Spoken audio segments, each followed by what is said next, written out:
Alors finalement, la vie, c'était intangible, mais de temps en temps, je me pose la question, la liberté, c'est une valeur majeure, mais en même temps, de temps en temps, je me pose la question. C'est une drôle de date aujourd'hui. Ça fait 20 ans que l'arrêté du Conseil d'État sur le lancer de nains a été décidé. Franchement, ça peut prêter à sourire, et au départ, on a plutôt tendance à dire « Mais qu'est-ce que ça vient foutre, le lancer de nains, dans un débat sur la liberté, la dignité et la mort ?» Eh bien, un jour, un maire interdit le lancer de nains dans sa commune. Il y a des gens qui viennent, c'est des gros, costauds, ils prennent des nains et ils les envoient le plus loin possible. Et celui qui envoie le nain le plus loin possible, ben, il a gagné. Pas très intelligent comme jeu, mais enfin, on a vécu Guilux quand même, c'était pas très loin de tout ça. Mais enfin, là, il y a des hommes qu'on envoie en l'air pour le plaisir d'autres hommes. Ça veut dire quoi? Ça veut dire que le maire prend le mot juste. Il dit « c'est indigne de faire un tel spectacle ». Le Conseil d'État, je passe sur les tribunaux, le Conseil d'État statue en disant « oui, c'est indigne. C'est indigne alors que je reconnais que les nains sont d'accord et qu'ils sont payés, bien payés. Je reconnais qu'ils n'ont aucun risque, puisque toutes les conditions de sécurité sont prises.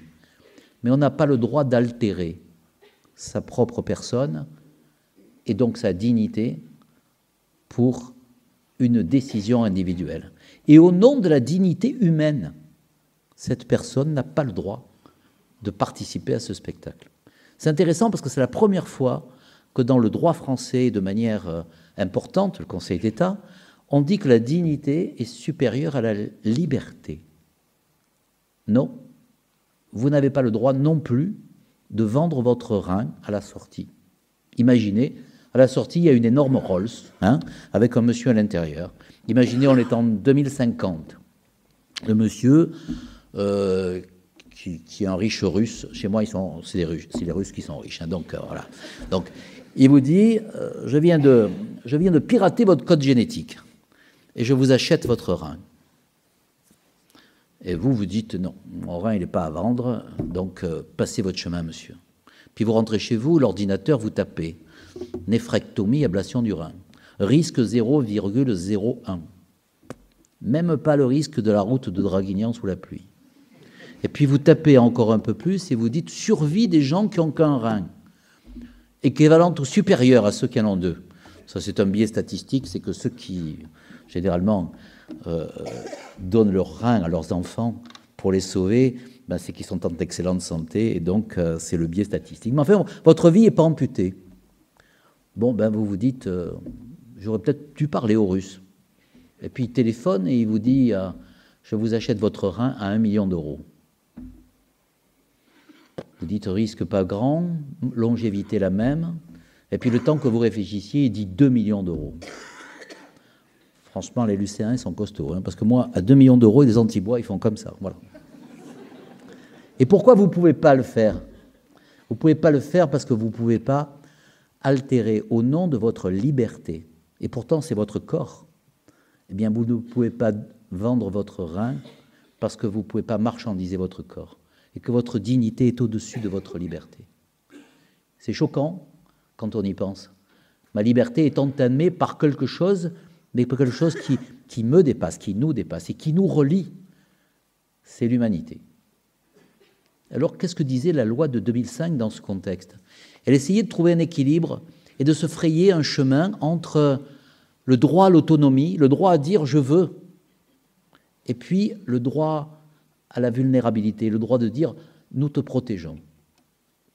Et on voit bien que c'est aussi antagoniste, mais après tout, l'éthique, c'est un conflit de valeurs et il faut accepter que c'est un conflit de valeurs. Il n'y a pas d'un côté, comme le disait Jacques Ricot tout à l'heure, les rouges et les bleus. Il n'y a pas non plus les progressistes et les moralistes. Il n'y a pas ceux qui croient en Dieu et ceux qui n'y croient pas.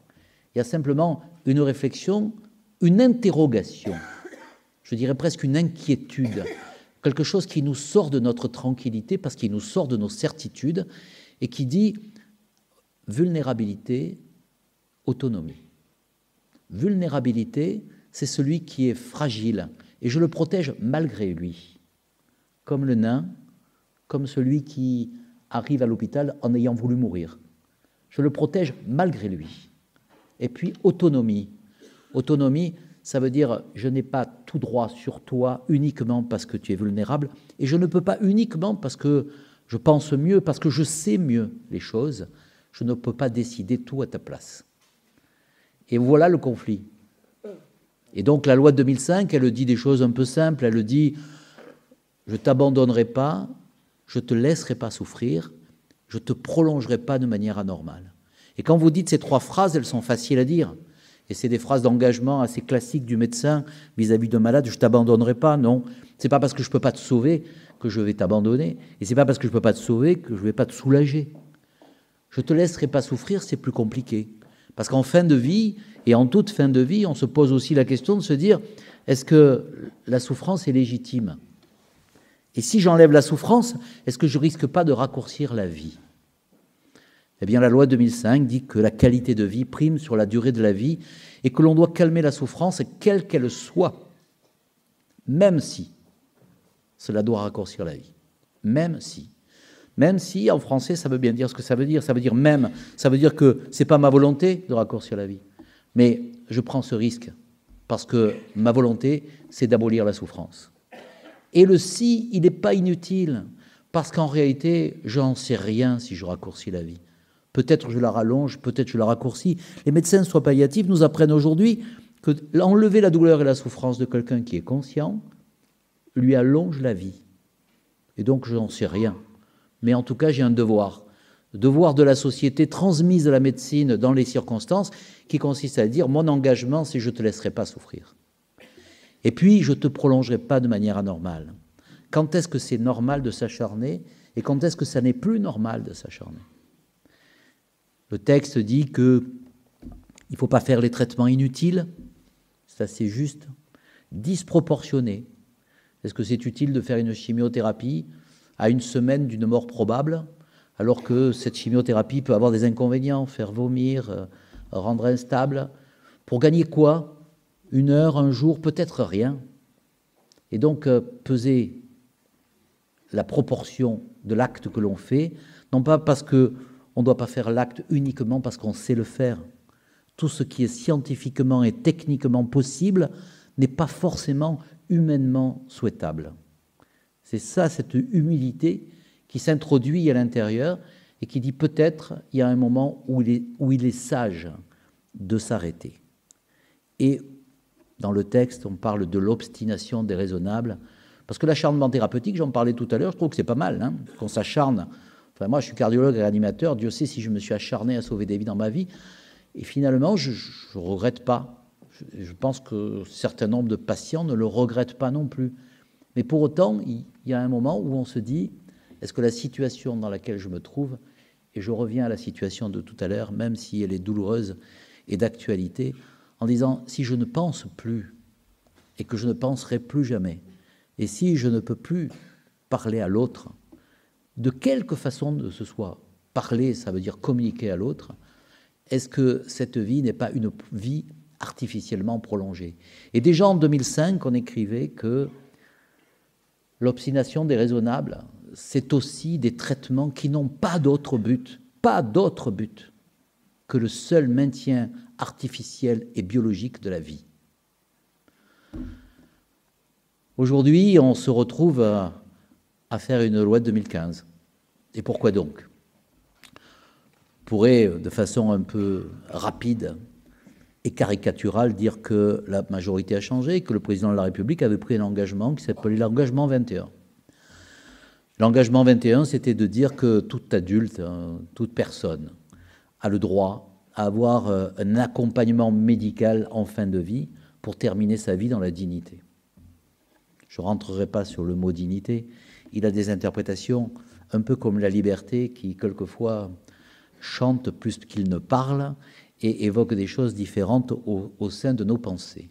Mais si on revient sur cet engagement, et je m'en réjouis, et je le dis clairement, je pense que le président de la République a voulu un débat apaisé, et il a fait tourner le professeur Sicard dans toute la France pour écouter, un peu comme on le fait ce soir, ou parler, ou entendre ce que les Français pensaient de la fin de la vie.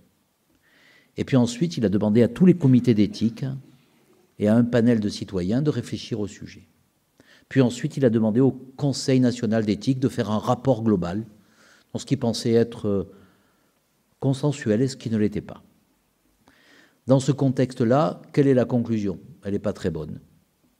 La loi 2005 est mal connue et mal appliquée, peut-être parce que ça révolutionne un peu l'idée de la médecine, et même les médecins ne la connaissent pas bien.